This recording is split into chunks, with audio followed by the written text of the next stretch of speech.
Curfew শিথিলে সারা দেশে বেড়েছে কর্মচাঞ্চল্য। রংপুরে তাজেরহাট থানা সহ ক্ষতিগ্রস্ত বিভিন্ন স্থাপনা পরিদর্শনে গেছেন স্বরাষ্ট্রমন্ত্রী।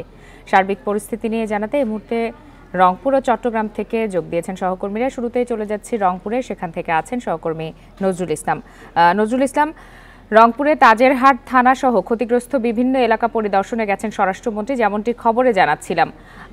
তিনি সেগুলো পরিদর্শন করে কি বার্তা দিচ্ছেন এবং যারা এই ঘটনার সাথে সম্পৃক্ত তাদের শাস্তির বিষয়ে বা কি বলছেন?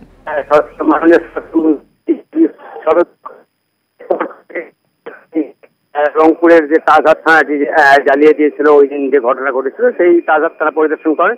এরপর তিনি বেগম রোকেয়া বিশ্ববিদ্যালয় ডিসি কার্যালয় পরিদর্শন করেন। তারপরে তিনি ডিবি অফিস পরিদর্শন করেন। পরে আওয়ামী লীগ কার্যালয়ে ভাঙচুর করছেন, সেটি পরিদর্শন করেন। এখন তিনি শিল্পকলা একাডেমিতে সাংবাদিক এবং পুলিশের সাথে মত বিনিময় করবেন, সেখানে তিনি আসেন। তিনি বলেছেন যে যারা এই ঘটনার সাথে জড়িত আছে হ্যালো হ্যালো বলুন, শুনতে পাচ্ছি আমরা। হ্যালো, যারা এই ঘটনার সাথে জড়িত আছে তাদের ফাঁস নেই, তদন্ত করা হচ্ছে এবং ভিডিও ফুটেজ দেখে যারা দিয়েছেন তিনি বলছেন যে আমরা মত বিনিময় করার শেষে দেবো আসলে এর সাথে কারা কারা জড়িত আছে। তবে এই ঘটনায় কিন্তু এখন পর্যন্ত 12টি মামলা পুলিশ দায়ের করেছেন। 12টি মামলায় কিন্তু প্রায় 8,000 লোকের নামে মামলা করা হয়েছে এবং এখন পর্যন্ত গ্রেপ্তার হয়েছে 110 ব্যক্তি। এর মধ্যে জামাত শিবির সহ বিএনপির নেতৃবৃন্দ আছেন।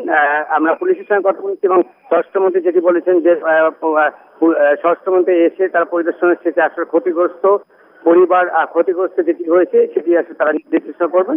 এরপরে এই ক্ষতিগ্রস্ত এলাকা কিভাবে নির্মাণ করা যায় সেটি ব্যবস্থা গ্রহণ করবে, এটি আসলে বলছেন স্বরাষ্ট্রমন্ত্রী। নজরুল ইসলাম, আপনি আমাদের সাথেই থাকুন। চলে যাচ্ছি চট্টগ্রামে, সেখান থেকে আছেন সহকর্মী আলমগীর সবুজ।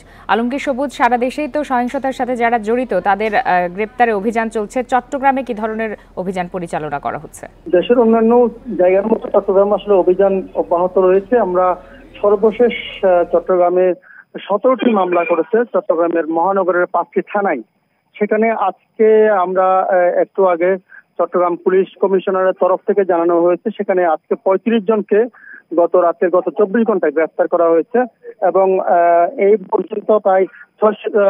পর্যন্ত আসলে 6 শতাধিককে গ্রেফতার করা হয়েছে বলে আমাদেরকে জানানো হয়েছে। তবে এবং এর মধ্যে আসলে আসামি করা হয়েছে 36,000-এর বেশি মানুষকে, যাদের মধ্যে অনেককে পুলিশ বলেছে তাদেরকে চিহ্নিত করা গেছে।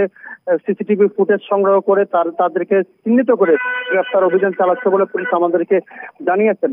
এবং পুলিশের তরফ থেকে গতকাল আমাকে পুলিশের মেট্রোপলিটন পুলিশের উত্তরের যিনি উপ কমিশনার আছে মুস্তাফিজুর রহমান, তিনি জানিয়েছেন বাকলিয়া এবং কোতোয়ালি এলাকায় যে সহিংসতা হয়েছে তারা সেই সিসিটিভি ফুটেজ সংগ্রহ করেছে। সেখানে তারা ছাত্রদল এবং শিবিরের সম্পৃক্ততা পেয়েছে বলে আমাকে জানিয়েছেন এবং তারা বলছেন মূলত সিসিটিভি ফুটেজ ধরে তারা গ্রেফতার অভিযান চালাচ্ছে। অন্যদিকে আমি যদি বলি, চট্টগ্রামের পরিস্থিতি আসলে অনেকটাই স্বাভাবিক। এখন সড়কে যানবাহনের সংখ্যা বেড়েছে এবং অফিস চলছে এবং কলকারখানাগুলি সচল হয়েছে। বিশেষ করে গত পরশু থেকে চট্টগ্রামের তৈরি পোশাক কারখানাগুলি চলমান আছে এবং সেখানে শ্রমিকের উপস্থিতি। আলমগীর সবুজ, একটু আলাদা করে বন্দরের কথা জানাবেন। সেখানে তো বেশ কিছু কন্টেইনার জমা পড়েছিল, সেগুলোর খালাসের এখন পর্যন্ত কতগুলো খালাস করা গেছে বা বন্দরের অন্যান্য কার্যক্রম স্বাভাবিক হয়েছে কিনা? দেখুন, চট্টগ্রাম বন্দর আসলে সবসময় চলমান ছিল, কিন্তু এই সহিংসতা এবং এই পরিস্থিতি চলমান করছে তাদের কার্যক্রম কিছুটা স্থবিরতা নেমে এসেছিল। বিশেষ করে ইন্টারনেট সেবা না থাকার কারণে শুল্কায়ন পদ্ধতিটা বন্ধ ছিল, তাই আসলে সেখানে কন্টেইনার জট তৈরি হয়েছে এবং যে পণ্য বোঝাই যেগুলি ছিল আসলে ট্রাক সেগুলো আটকা পড়েছিল। গত পরশু থেকে আসলে পরিস্থিতি বদলাতে শুরু করেছে। আপনারা জানেন যে গত পরশু থেকে চট্টগ্রাম কাস্টম হাউস তাদের 4টি আলাদা কম্পিউটারের মাধ্যমে সংযোগ স্থাপন করে সেখানে শুল্কায়ন পদ্ধতি শুরু করে এবং কাস্টম কর্তৃপক্ষ গতকাল আমাদের জানিয়েছেন তারা অন্তত 50% গত পরশু থেকে তারা শুল্কায়ন করেছেন এবং গতকালে উন্নতি হয়েছে এবং আজকে আরো বেশি পরিস্থিতির উন্নতি হয়েছে। সেই হিসেবে গতকাল থেকে আমরা দেখেছি চট্টগ্রাম বন্দরে যে সমস্ত কন্টেইনার জট ছিল সেগুলি খুলতে শুরু করেছে এবং অনেক পণ্য বোঝাই গাড়ি আমরা দেখেছি, ট্রাক এবং কাভার্ড ভ্যান চট্টগ্রাম বন্দর ছেড়ে গেছে এবং আজকে আরো বেশি গাড়ি আসলে যাচ্ছে, যেহেতু কাজকর্মগুলি সচল হয়েছে, ইন্টারনেট অবস্থাও অনেক উন্নত হয়েছে। সারা দেশের মতো চট্টগ্রামে কর্মচাঞ্চল্য বেড়েছে। আলমগীর সবুজ, আপনাকে ধন্যবাদ।